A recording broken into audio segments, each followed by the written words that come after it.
And well. Welcome back to New York Sports WickerMedia. I'm Watts2K99. Thank you, as always, for taking the time to watch these videos. It is week 2 of the NFL schedule, and it is time to make our confidence picks for week 2, where we pick every game on the NFL schedule. We not only try to pick the winner, but we assign a confidence rating to it for the games we have the most confidence in to the ones we have the least confidence in. So last week, I told week 1, as I'm sure you know, if you're a football fan, you know it is pretty much the hardest week to pick, right up there with the final week of the regular season. And it proved to be the case because I only went 8-8, not too happy about it. Now, the one thing I did do well, I got my number 16 pick through my number 12 pick correct. But a lot of those games that I really wasn't feeling all that confident about didn't go so well. Took the loss. So 8-8, 89 points overall. That puts me at just 24.6 heading into week 2. But it's early, can make up some ground, but it's time to start having some above 500 weeks because that's what I expect from myself. And if you've been watching, you expect better from me. So let's get right at it. Let's go to number 16, the game I've got the most confidence in. And this is a game I'm going to pick in my survival pools. I'm going to go with the Baltimore Ravens hosting the Cleveland Browns. So I'm putting 16 points on that. Baltimore is looking to bounce back from an absolutely brutal defeat in Buffalo Sunday night. It can be hard to get past that, but I've got the confidence in this team and this head coach. I don't expect a very happy day for Mr. Flacco and company. By the way, how interesting is this? Joe Flacco is playing his first game in Baltimore as the visiting quarterback. It's amazing it took this long. And I want to give credit to the Cleveland defense. They held Joe Burrow and that Cincinnati offense to just 113 yards, and they have beaten the Ravens a couple of times recently. But coming off that loss, like Baltimore did, I'm taking Baltimore all day long with my 16 pick. My number 15 pick is going to be the San Francisco 49ers at the New Orleans Saints. I got to tell you, I'm a touch worried about the Niners in this game playing on the road. No George Kittle. Brock Purdy has an injured toe, out expected somewhere between 2 and 5 weeks. So in comes Macaroni Jones, to use a phrase that the great Frankie from Flatbush coined. But I still say Mac Jones is a little bit of a better quarterback than Spencer Rattler is. And here's your thing with the Niners. Both Christian McCaffrey and Nick Bosa looked great last week against Seattle, and that is huge. I could see the Saints staying in the game, but the Niners find a way to win it. My number 14 game is the L.A. Rams. I'm going with another road team, an NFC West team on the road. The L.A. Rams at the Tennessee Titans. Now, the Titans showed off well on defense last week, which I think will be interesting for a Rams offense that really didn't do that much. Scored just 14 points in their win over a very good Texans defense. And the other thing with the Rams, both of their starting guards are week to week with ankle injuries. Now, Tennessee's offense struggled as well, but now Cam Ward is home after losing in Denver. Now, the Rams typically don't blitz a lot. I like their young defense a lot, but they don't blitz very frequently under coordinator Chris Shula. I think it's time to change that up. The blitz messed with Cam Ward's head a lot. When he was dealing with extra pressure, he went 0 for 6 and was sacked 4 times. So count on a lot of blitzing from the blue and gold. Give me the Rams with my 14 pick. Number 13, the New York Giants at the Dallas Cowboys. I'm going to take Dallas. The Giants have their second straight road game. Cowboys get the extra rest as they play Thursday night against Philadelphia. I think Dak Prescott will school a Giants defense that has lost Micah McFadden for a while. Even though they have a very good pass rush, I think the Cowboys offensive line is good enough to at least contain it for the most part. And on the other side of the ball, how can you really have any confidence in the New York Giants defense with no Andrew Thomas at left tackle?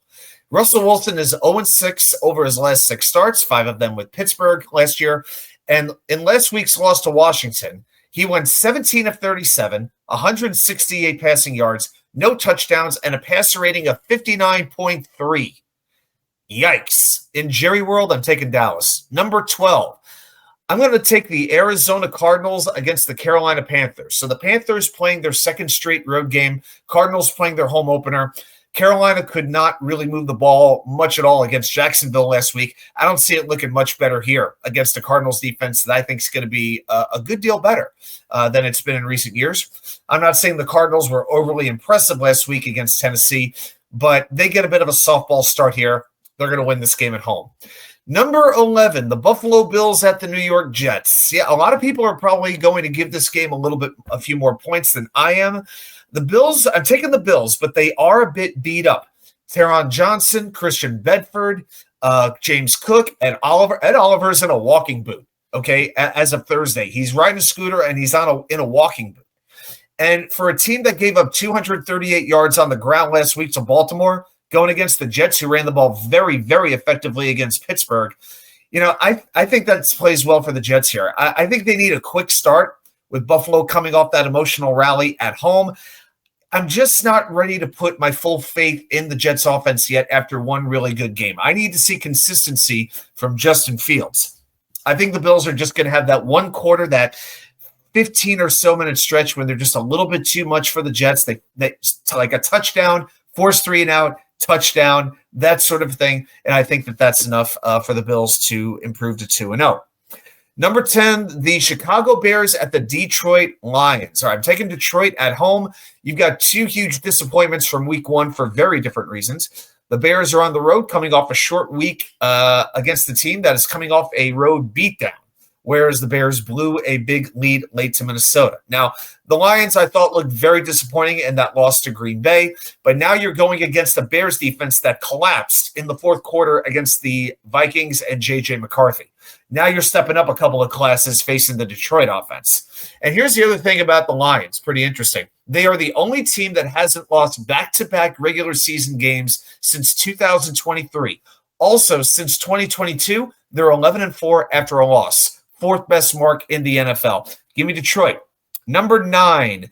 All right, the Monday night game, AFC West showdown, the Los Angeles Chargers of San Diego, California, against the Las Vegas Raiders of Oakland, of Los Angeles, somewhere out west. Raiders. So you got Pete Carroll and Jim Harbaugh. What that usually means is count on a whole lot of running the football, count on a lot of tough defense, and you just hope for efficient quarterback play. Raiders playing their home game. Chargers back on the road again after beating the Chiefs in Brazil. Justin Herbert was outstanding that game, and I think that could continue here against the Raiders. Now, the Raiders, Geno Smith, he played well against the Patriots. I think he could keep pace with Herbert for the most part, but Brock Bowers is dealing with a knee injury. That's got to hurt them. And I don't know. I think I just favor Harbaugh a little bit more. I think the Chargers just have a better all-around team than the Raiders do. I'm going to take the Chargers on the road, but I'm counting on it coming down to kicking towards the end of the game. So count on that being a close one. Number 8, the Seattle Seahawks at the Pittsburgh Steelers. Well, I'll tell you what, that Seahawks defense does look better. They recorded a league-high 60% quarterback pressure rate in week 1. So they can get to the quarterback. But here's the thing. They got to turn that pressure into sacks. That's what they didn't do against Brock Purdy. And against Aaron Rodgers, who, as I said before, good as he is, he has the mobility of a tree at this point. They need to hit him. The question is, what is Seattle getting out of its offense? Sam Darnold didn't do much because pretty much nobody besides Jackson Smith-Njigba really showed up in that game. And also, DK Metcalf, it's the revenge game. I'm taking the Steelers in their home opener to go to 2-0. Number 7, Sunday night, the Atlanta Falcons at the Minnesota Vikings. The Falcons, every time I put a little trust in them, they always let me down. They lose a very, very tough game at home to Tampa Bay while the Vikings rally to beat the Bears. Credit to J.J. McCarthy playing as well as he did late. Vikings, though, dealing with a couple of rough blows. They're putting their kick returner on IR. Also, Blake Cashman, the quarterback of that defense, he goes to injured reserve. Stop me if you've heard before the idea that Blake Cashman is hurt. Also, Andrew Van Ginkel may be out with a concussion. So maybe after that fourth quarter rally in Chicago, which is soon to be Arlington Heights, Illinois, there could be a bit of a letdown in this spot. And the Falcons did do some good things on offense against Tampa Bay. I think they'll stay in the game. I'm at the point, though, now where I think the Falcons have to prove that they can win these types of games against good teams. They are not there yet. I'm picking Minnesota at home Sunday night. And again, Kevin O'Connell is head coach. I got to give him the confidence. Number 6, this is the Thursday night game. We got the Washington Commandskins at the not yet frozen tundra of Lambeau Field, the Green Bay Packers. A big early season game for two teams coming off very impressive victories. That travel on a short week, it always challenges you. Could the Packers let down after beating Detroit? Maybe. But I really like the way that Packers defense played against the Lions, and now they have a chance to take a shot at Jaden Daniels. On the other side, from what I'm hearing, Washington is going to be very worried about Tucker Kraft because they do struggle with tight ends. So if you're looking for an impact player here, watch for Tucker Kraft. Washington's defense, though, had 22 pressures on the Giants week 1. But keep in mind, that's against one of the worst offensive lines in the sport. They're not doing that again against Green Bay. Green Bay has a better offensive line than that. I'm taking the Packers at home Thursday night. Number 5, the New England Patriots at the Miami Dolphins. One of these AFC East teams will pick up its first win. The Patriots have dropped their last 5 games in Miami, losing by an average of 13 points in those games. But last week, wow, I don't know if anything surprised me as much as how bad the Dolphins were. They were so bad, so flat, just so inept. I don't think I could take them seriously until they prove that they're a better team. I think they need to win about as much as any team does. I don't see them turning it all around in 1 week. Give me the Patriots on the road. Number 4, the other Monday night game, the Tampa Bay Buccaneers at the Houston Texans. Buccaneers playing back-to-back road games while the Texans play their home opener. Not usually a good combination, but you got to worry about that Texans offensive line. It could be an issue, but the Buccaneers also dealing with offensive line issues with Tristan Wirfs still out. I'm still going to ride the Texans 1 more week. I'm going to say with that defense that they're going to be able to do enough to contain the Buccaneers. I'm going to take Houston at home. I'm getting very tentative with these last couple of games. Number 3, this is all of a sudden a pretty big game. The Denver Broncos at the Indianapolis Colts. So the Colts dominated Miami very decisively last week. Denver won at home against Tennessee as they should have. And Daniel Jones, he's already got the nickname Indiana Jones. 1 game and they're giving this guy a nickname. It's crazy. But he's going to face a way, way tougher challenge in the Denver defense, maybe going from the worst defense in the NFL to the best. Now, I know Bo Nix was not very good week 1, and I don't think the Colts defense is as good as we saw week 1. I'm going to take Denver. Again, if I typically in these spots, I go for what I think is the best unit between offense and defense, and I'm going with the Denver defense, just kind of like I did with Houston. So give me Denver with my number 3 pick. All right, that leaves us with 2 games. Number 2, the Jacksonville Jaguars at the Cincinnati Bengals. Well, who would have thunk it? The Bengals offense struggled against Cleveland while the defense played well, pretty much the opposite of what most people would have expected. They had 7 yards in the second half against the Browns.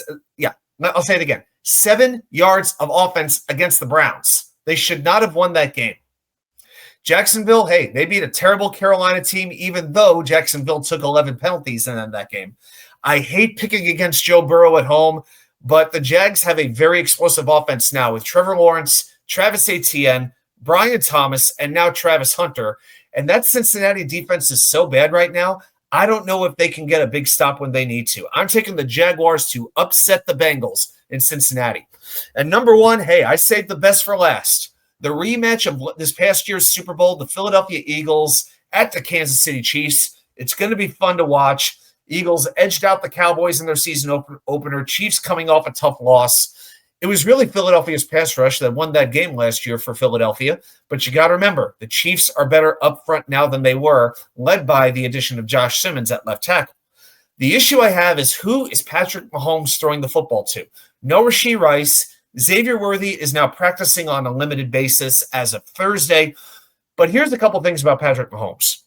He has been an underdog 15 times. The Chiefs are a home underdog in this game. In those 15 games, the Chiefs are 11-4.